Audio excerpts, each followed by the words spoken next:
Hoy vamos a continuar con la segunda parte de este mensaje cuando el Señor expresó, pero yo os digo, que es precisamente el sermón del monte que hemos estado estudiando a partir de la clase pasada, y hemos hablado varios aspectos de este sermón del monte, sobre todo poniéndole especial cuidado a las bienaventuranzas. Vamos a continuar a partir del capítulo 5 de Mateo, donde el Señor predicó especialmente en estos capítulos 5, 6 y 7.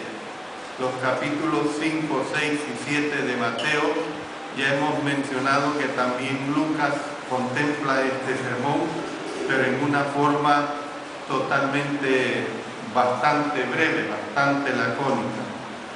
Habíamos visto acerca del adulterio y de la lujuria. Entonces vamos a continuar estudiando acerca del divorcio y la razón que el Señor pone para el divorcio. Y lo tenemos precisamente en el capítulo 5, en los versos 31 y 32.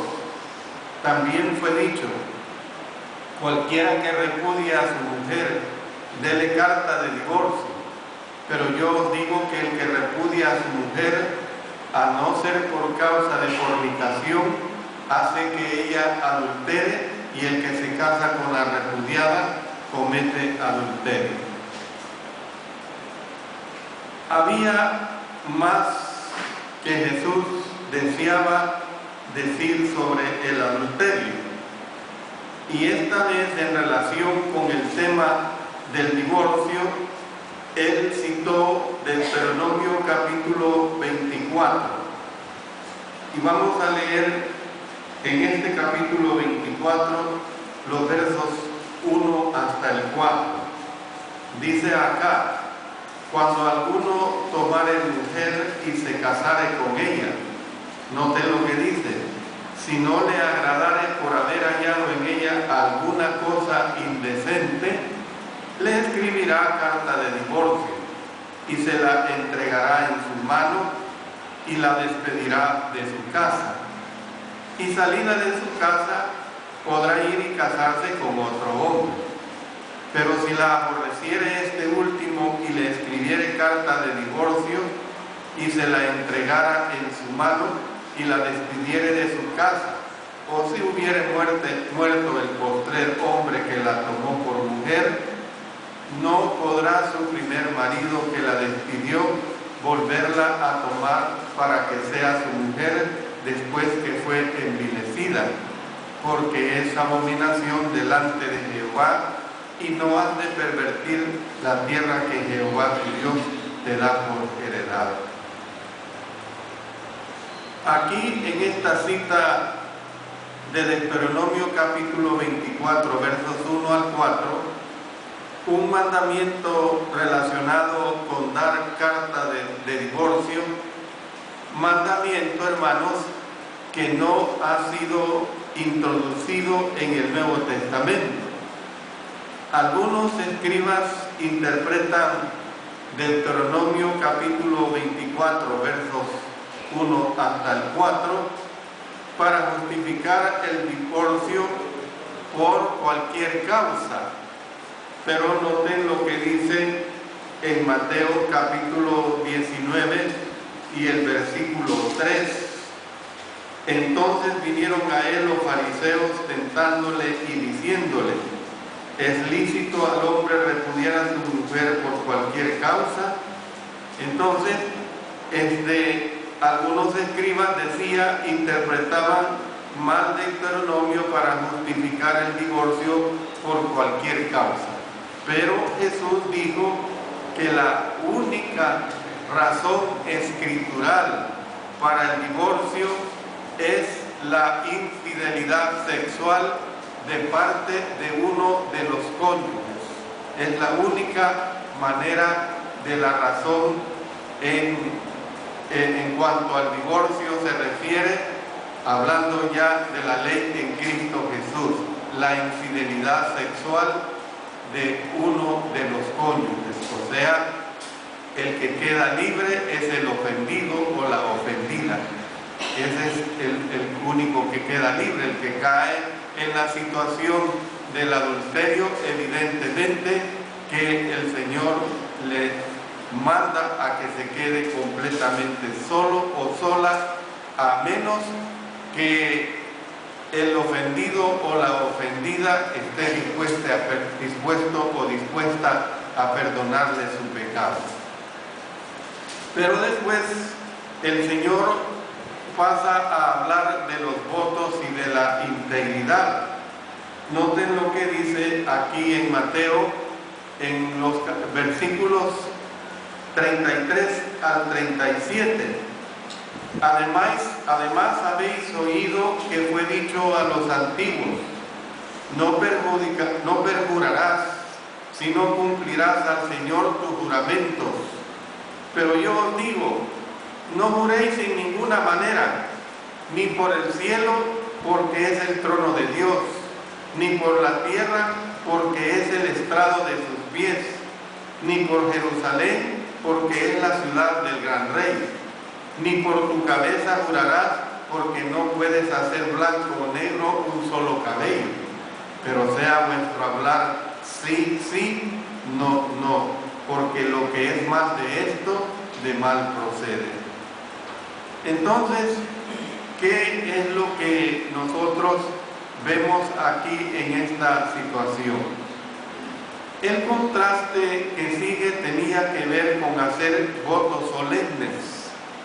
La cita a la cual hace Jesús, o la cita que hace Jesús aquí en el versículo 33, es la forma como los maestros judíos resumían, tales como el caso de Levítico. Vamos a Levítico capítulo 19 y el versículo 12. Noten lo que dice este verso, Levítico 19, verso 12. Y no juraréis falsamente por mi nombre, profanando así el nombre de tu Dios, yo Jehová. Luego pasemos a Deuteronomio capítulo 23 y vamos a consultar de Deuteronomio capítulo 23 los versos 21 y 23. Noten: cuando haces voto a Jehová tu Dios, no tardes en pagarlo, porque ciertamente lo demandará Jehová tu Dios de ti, y sería pecado en ti.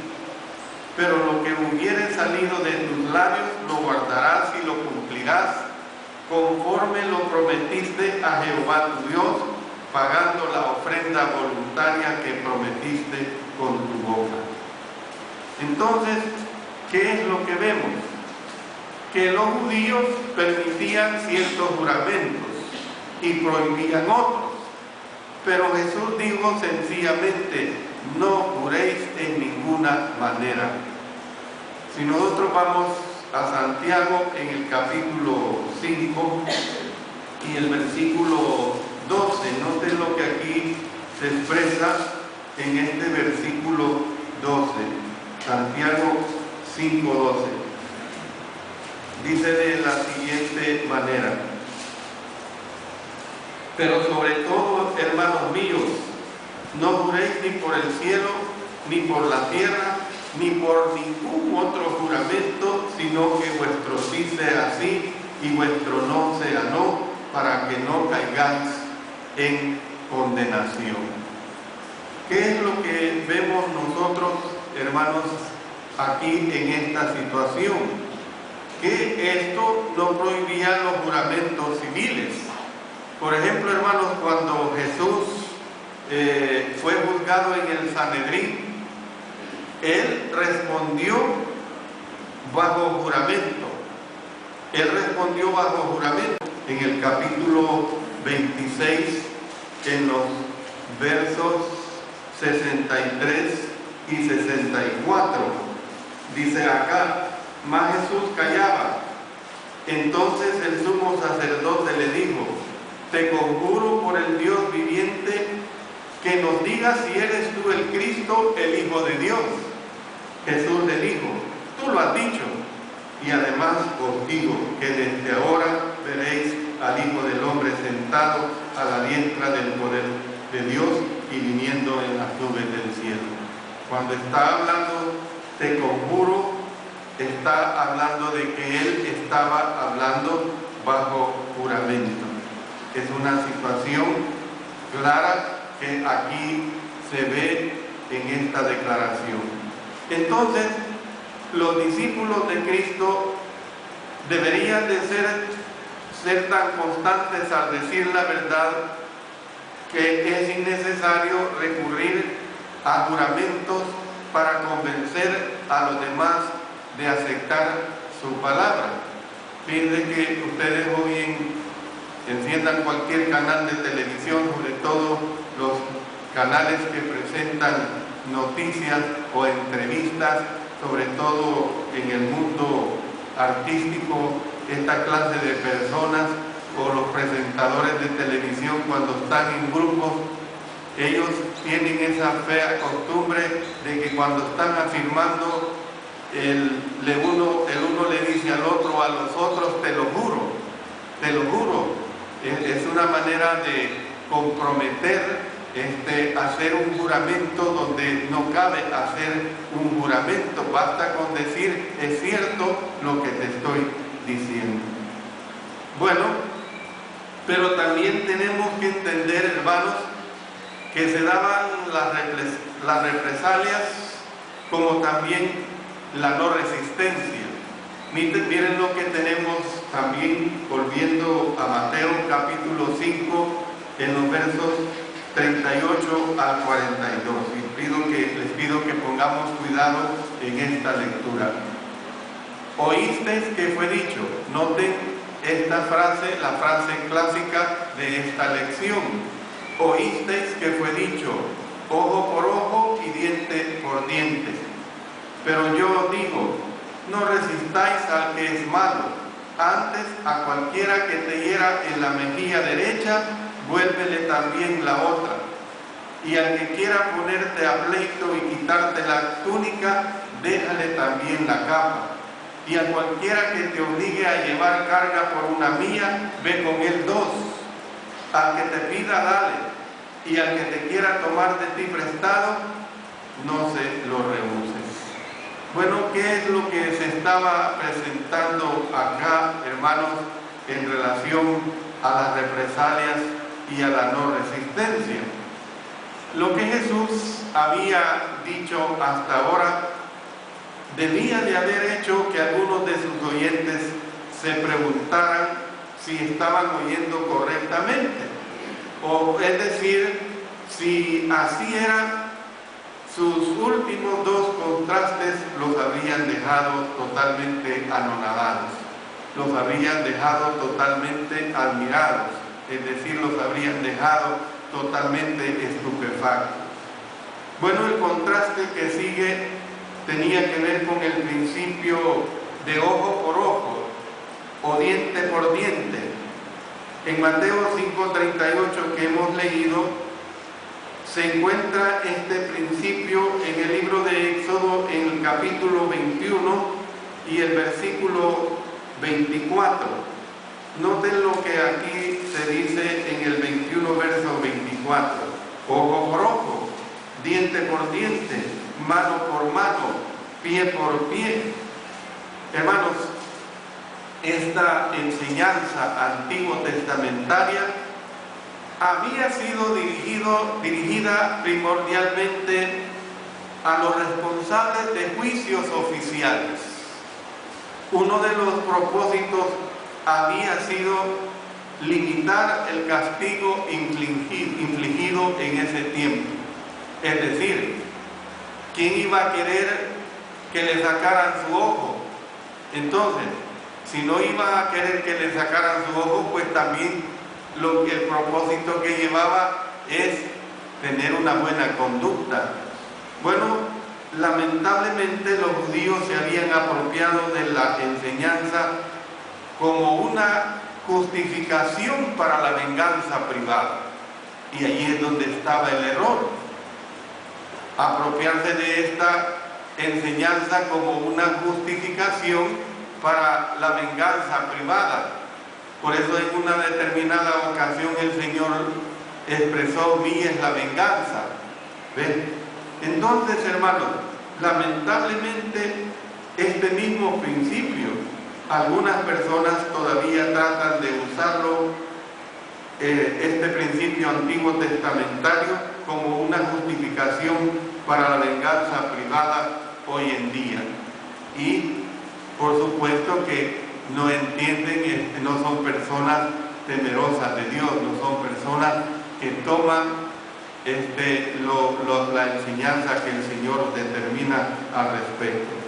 Entonces, hermanos, Jesús enseñó contra las represalias, enseñó contra la venganza personal, mandó a sus seguidores a hacer un esfuerzo extra. Ahí lo está diciendo en el verso 41, o sea, aquel principio de correr o caminar la milla extra por llevarse bien con los demás, incluso hasta el punto de estar dispuestos a sufrir lo injusto de ser necesario. Miren lo que dice en 1 Corintios, en el capítulo 6 y el verso 17, 1 Corintios capítulo 6, el verso 17, en relación a esta situación que aquí se presenta. Pero el que se une al Señor, un espíritu, versículo 7 yo estoy hablando. Así que por cierto es ya una falta en vosotros que tengáis pleitos entre vosotros mismos. ¿Por qué no sufrís más bien el agravio? ¿Por qué no sufrís más bien el ser defraudados? Ustedes se dan cuenta, hermanos, que estos versículos 39 al 42 de este Sermón del Monte se encuentran entre los más difíciles de poner en práctica. Son versículos verdaderamente de los más difíciles de poner en práctica. La mejor ilustración del principio que hay detrás de ellos es la forma como el Señor Jesús responde en los juicios que le hacen por su vida. A él le estaban juzgando mal y él no pagó mal por mal. Bueno, pero después el Señor pasa a los enemigos y el amor. Miren lo que tenemos, volviendo a Mateo capítulo 5, 43 hasta el 48. Oísteis que fue dicho: amarás a tu prójimo y aborrecerás a tu enemigo. Pero yo os digo: amad a vuestros enemigos, bendecid a los que os maldicen, haced bien a los que os aborrecen, y orad por los que os ultrajan y os persiguen, para que seáis hijos de vuestro Padre que está en los cielos, que hace salir su sol sobre malos y buenos, y que hace llover sobre justos e injustos. Porque si amáis a los que os aman, ¿qué recompensa tendréis? ¿No hacen también lo mismo los publicanos? Y si saludáis a vuestros hermanos solamente, ¿qué hacéis de más? ¿No hacen también así los gentiles? Sed pues vosotros perfectos, como vuestro Padre que está en los cielos es perfecto. Aquí lo que vemos, hermanos, que Jesús pasó después a hablar acerca del trato que se debe presentar a los enemigos. Existe una estrecha relación, por supuesto, entre este contraste y el anterior que hemos considerado acerca de las represalias y la no resistencia. La ley judía, la ley mosaica, pues, mandaba: amarás a tu prójimo. Ahí lo expresa Moisés en Levítico capítulo 19, versículo 18. Ahí lo expresa claramente. Los maestros judíos habían interpretado este mandamiento con el significado de que mientras uno amara a su prójimo, noten, mientras uno amara a su prójimo, era lícito aborrecer a su enemigo. Pero el Señor aquí está diciendo que no. Es decir, aborrecer a su enemigo, un mandamiento que no se encontraba en el Antiguo Testamento. El Antiguo Testamento, hermanos, mandaba que se castigara a los enemigos de Israel por su trato del pueblo de Dios. O sea, por ejemplo, veamos otra vez en Deuteronomio capítulo 23, en los versos 3 hasta el 6. Miren lo que dice acá. No entrará amonita ni moabita en la congregación de Jehová, ni hasta la 10ª generación de ellos. No entrarán en la congregación de Jehová para siempre, por cuanto no salieron a recibir con pan y agua al camino cuando salisteis de Egipto, y porque alquilaron contra ti a Balaán, hijo de Beor, de Petor, en Mesopotamia, para maldecirte. Mas no quiso Jehová tu Dios oír a Balaán, y Jehová tu Dios te convirtió la maldición en bendición, porque Jehová tu Dios te amaba.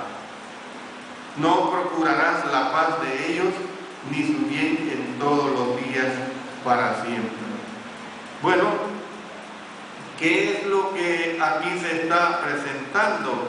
Bueno, en el Antiguo Testamento, como decía, mandaba que se castigara a los enemigos de Israel por su trato del pueblo de Dios.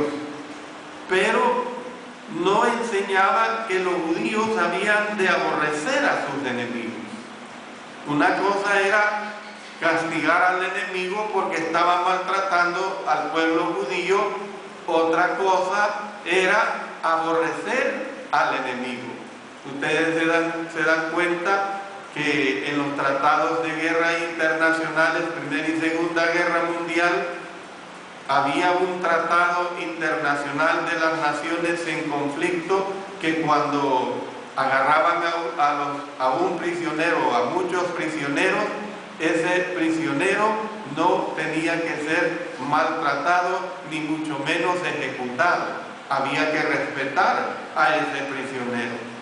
Entonces, hermanos, ¿qué es lo que se estaba hablando acá? Que habían de aborrecer el mal. Habían de aborrecer el mal, claramente, pero no a las personas. Y ese principio, hermanos, el Señor se los había dado. Si vamos a Salmos capítulo 97 y el versículo 10, dice 97:10, los que amáis a Jehová, noten, aborreced el mal, él guarda las almas de sus santos, de mano de los impíos los libra. Luego veamos, también hay otra declaración en Proverbios capítulo 8 y el versículo 13.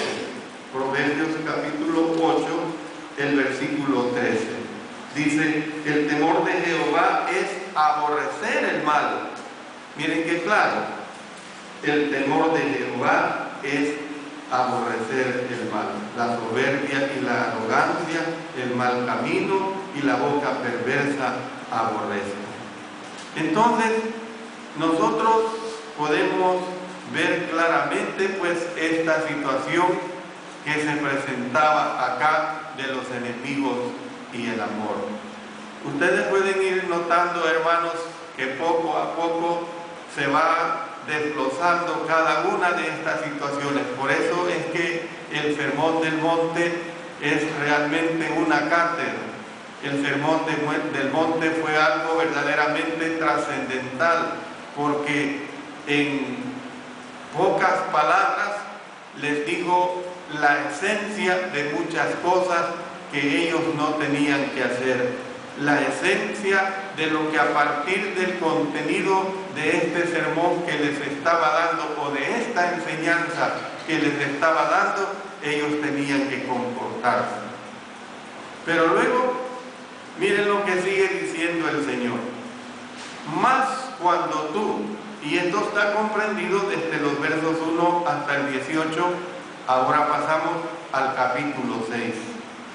En el segmento anterior, Jesús aconsejó a sus oyentes que su justicia fuera mayor que la de los escribas y fariseos. Lo dijo en el versículo 20 del capítulo 5. Uno de los defectos, hermanos, de muchos escribas y fariseos era que hacían sus actos de piedad para recibir alabanza de los hombres antes que la alabanza de Dios. Les encantaba recibir esta alabanza de los hombres. Les encantaba que dijeran, estos hombres son aquí, estos hombres son allá, estos hombres son lumbreras, estos hombres son de lo mejor. Y les importaba lo que Dios dijera de ellos. Por esta razón, Jesús recalcó la importancia de la motivación correcta al obedecer a Dios. Y Él dice, guardaos de hacer vuestra justicia delante de los hombres para ser vistos de ellos. De otra manera no tendréis recompensa de vuestro Padre que está en los cielos. El versículo 1 del capítulo 6. Jesús después presentó 3 ilustraciones de lo que estaba dando a entender.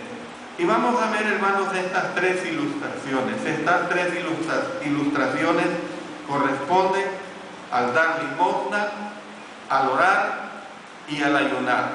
Entonces, comencemos con esta primera ilustración, al dar limosna, en los versos 2 al 4 del capítulo 6. Cuando pues des limosna, no hagas tocar la trompeta delante de ti, como hacen los hipócritas en la sinagoga, para ser alabados por los hombres. De cierto os digo que ya tienen su recompensa. Mas cuando tú des limosna, no sepa tu izquierda lo que hace tu derecha, para que sea tu limosna en secreto, y tu Padre que ve en lo secreto te recompensará en público. Jesús habló primero de la práctica judía de dar limosna.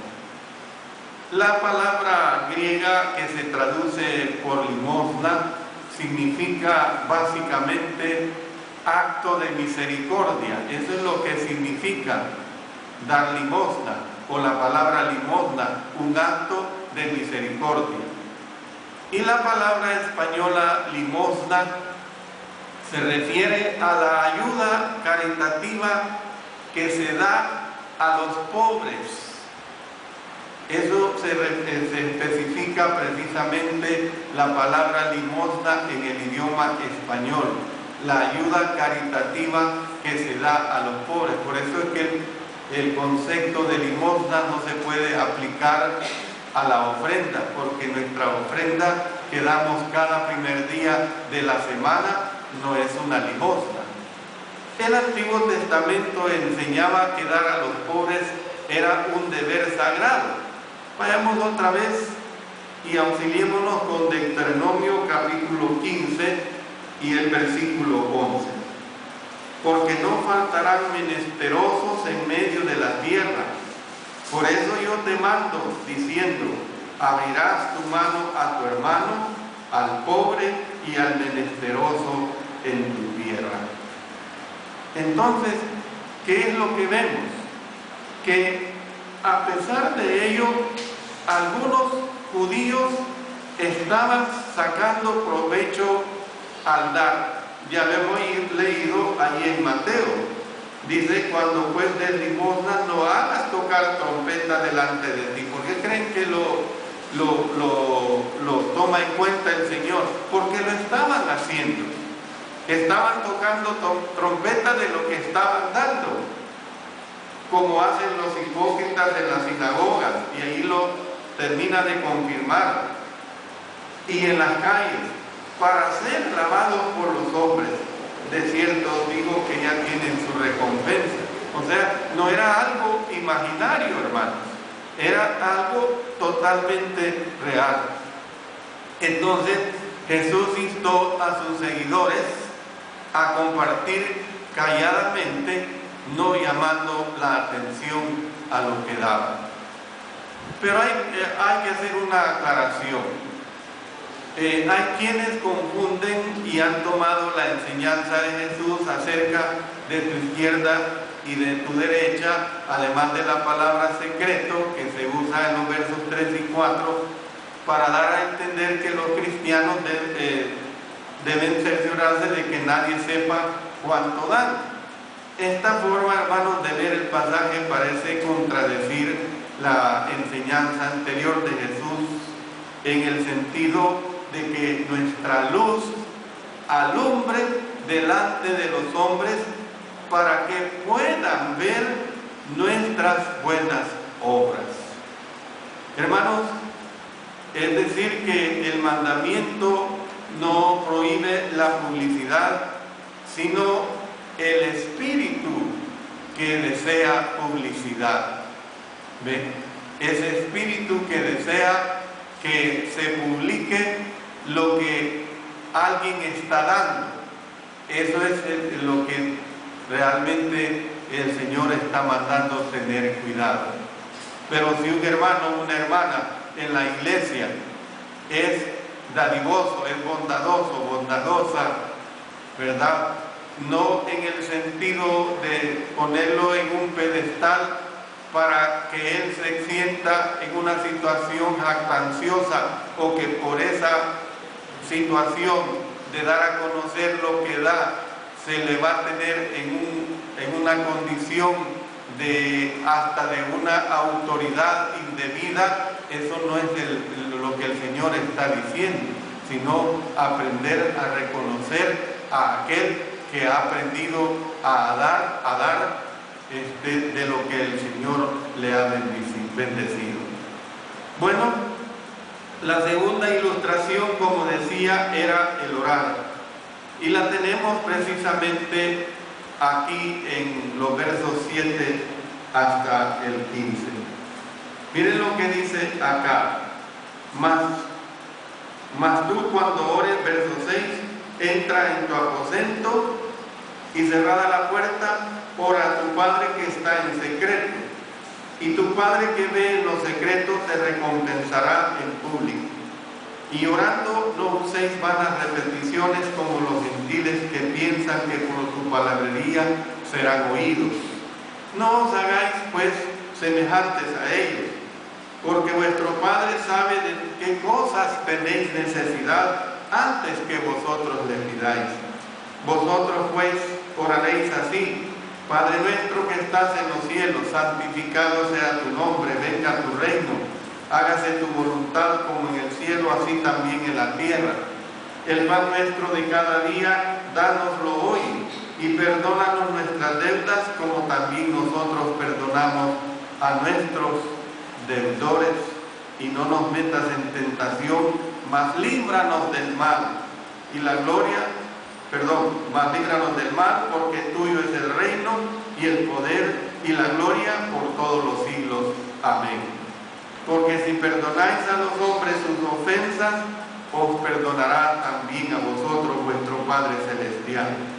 Mas si no perdonáis a los hombres sus ofensas, tampoco vuestro Padre os perdonará vuestras ofensas. Esta, hermanos, es la segunda ilustración de Jesús sobre tomando en cuenta la oración. Y ustedes pueden notar que él censuró el espectáculo público que hacían los hipócritas en relación con sus oraciones, e instó también, hermanos, a sus discípulos a cultivar la práctica de las oraciones en privado. Ahí lo hemos leído en los versos 5 y 6. Y noten que mientras Jesús trataba el tema de la oración, Él añadió otras observaciones. Censuró la práctica de las vanas repeticiones. Hay muchas personas que al orar están y repetir lo mismo, como que el Señor no fuera inteligente, como que el Señor fuera sordo, en fin, esas vanas repeticiones. Y Él dice que no hay que usarlas, y dio a conocer un modelo de oración a sus oyentes. A esta oración, hermanos, se le conoce por lo general como la oración del Padre Nuestro, se le conoce también como la oración modelo. ¿Ves? Y precisamente es con el fin de tener una buena actitud en relación a la oración. Bueno, hablar de la oración es un tema verdaderamente muy largo, muy amplio. Ya en anteriores ocasiones hemos tenido esa clase bella para esta congregación y nos hemos edificado. El ejemplo de oración incluyó una expresión, si ustedes lo notan al final, una expresión sobre el perdón, expresión que llevó a Cristo a decir palabras que hacen pensar sobre la necesidad de perdonar a los demás. Algo verdaderamente también muy interesante y muy importante que nosotros como cristianos tenemos que ponerlo por práctica. Y la tercera ilustración, ayunar. Miren lo que dicen los versos 16 al 18. Cuando ayunéis, no seas austeros como los hipócritas, porque ellos demudan sus rostros para mostraros, digo, que ya tienen su recompensa. Pero tú, cuando ayunes, unge tu cabeza y lava tu rostro, para no mostrar a los hombres que ayunas, sino a tu Padre que está en secreto, y tu Padre que ve en lo secreto te recompensará en público. Como decía, esta es la tercera ilustración. Esta tercera ilustración tenía que ver precisamente con el ayuno. Y el Antiguo Testamento no tenía mandamiento específico sobre ayunar. Sin embargo, en la ley se mandó a los judíos afligir sus almas en el día de la expiación. Noten lo que nos presenta el libro de Levítico en el capítulo 16. Leamos los versos 29 y 31. Y esto tendréis por estatuto perpetuo. En el mes séptimo, a los 10 días del mes, afligiréis vuestras almas, y ninguna obra haréis, ni el natural ni el extranjero que mora entre vosotros. Verso 31. Día de reposo es para vosotros, y afligiréis vuestras almas. Es estatuto perpetuo. Entonces, ustedes pueden ver que el Antiguo Testamento no tenía mandamiento específico sobre ayunar. Sin embargo, como decía, en la ley se mandó a los judíos a afligir sus almas en ese día de la expiación, y era una manera de hacer esto. Si vamos al libro de los Salmos, en el capítulo 35 y el versículo 13, dice: ciertamente Dios no oirá la vanidad, ni la mirará el omnipotente. El versículo 35, verso 13. No, yo estoy leyendo de Job. Sí. Versículo 35 el versículo 13. Pero yo, cuando ellos enfermaron, me vestí de cilicio, afligí con ayuno mi alma y mi oración se volvía a mi ser. Entonces, hermanos, posteriormente se decretaron ayunos para conmemorar los desastres nacionales. Y miren qué interesante es esto.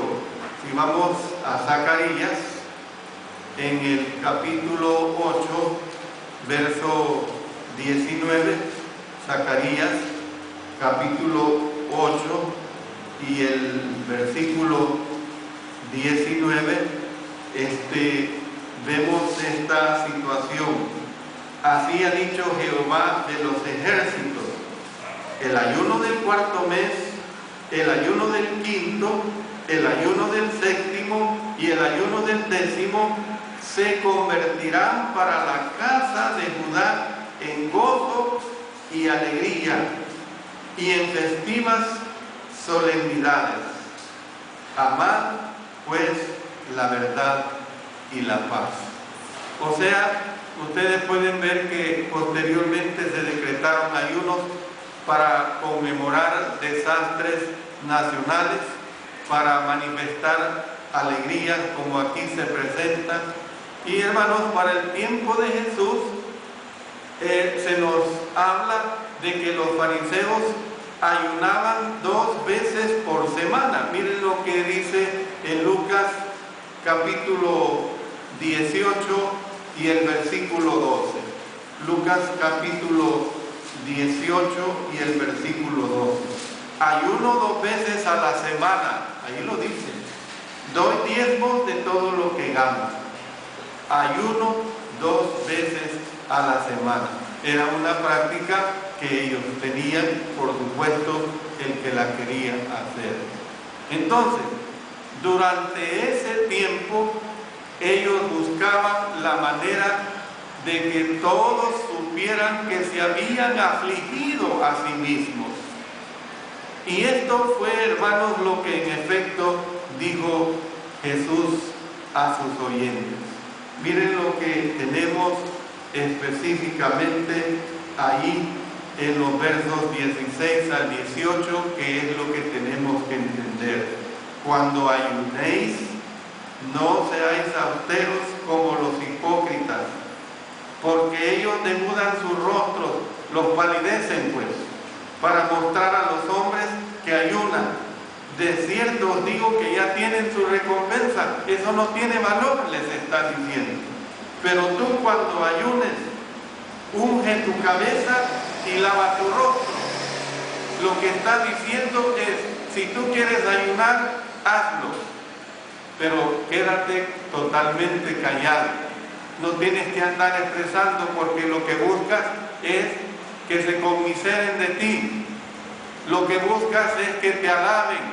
Lo que buscan es que te den un guiñón, que te den una sobada, una alabanza, porque tú estás ayunando, es lo que está diciendo.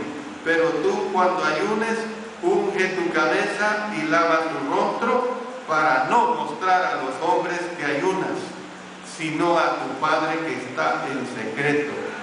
Y tu Padre que ve en lo secreto te recompensará en público. Entonces, hermanos, con estas 3 ilustraciones, dar limosna, orar y ayunar, quiero llegar a la conclusión de esta segunda parte.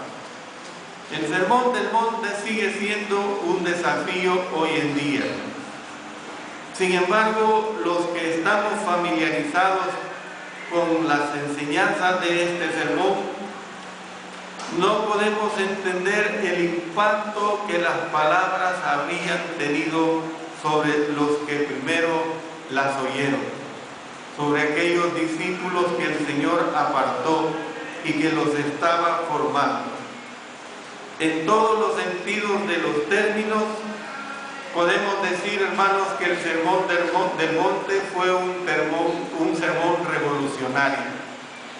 Un sermón revolucionario en el sentido que vino a cambiar las mentes, un sermón que vino a cambiar muchas situaciones torcidas o que habían torcido de la ley mosaica. Les vino a dar completamente la vuelta.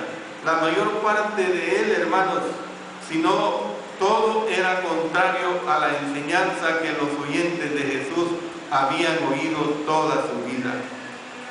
Entonces, por eso es que vemos que la enseñanza de Jesús todavía, hermanos, óigase bien, todavía es contraria a los conceptos favoritos del mundo. Por eso es que la gente rechaza las enseñanzas de Jesús. Aunque la gente diga que sigue a Jesús, es mentira, porque no hacen lo que el Señor dice que tienen que hacer. Una cosa es del diente al labio, otra cosa es la práctica. Si la gente realmente escudriñara, estudiara y se tomara para adentro el contenido del Sermón del Monte, el mundo fuera totalmente distinto, hermanos. El mundo fuera completamente diferente.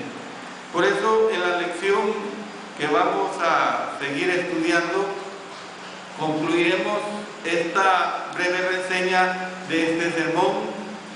Pero yo le digo, hermano, hermana, amigo, no espere hasta entonces para empezar a aplicar en su vida las verdades que hay en este sermón. Estas enseñanzas fueron dirigidas especialmente a los que eran discípulos de Jesús en aquel tiempo. Ya lo hemos establecido en Mateo capítulo 5, versos 1 al 2. Y la gente también que estaba presente.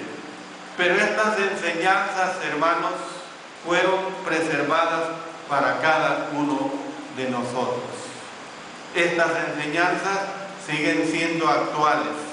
Estas enseñanzas siguen siendo totalmente aplicables a nosotros, cristianos. Tenemos que entender, Cristo dijo, cualquiera pues que me oye estas palabras y las hace, le compararé a un hombre prudente que edificó su casa sobre la roca. Por medio de este estudio, usted ha estado oyendo sus palabras. Ahora la interrogante para todos nosotros es, ¿ha comenzado a ponerlas en práctica? Esa es la gran interrogante para cada uno de nosotros. ¿Ha comenzado usted a ponerlas en práctica? Tenemos, hermanos, que ponerlas en práctica para que el Señor verdaderamente se sienta mucho más gozosos con nosotros, que hemos escogido esta vida tan especial, esta vida tan bendita, esta vida tan entregada en ese camino al cielo. Que el Señor nos bendiga.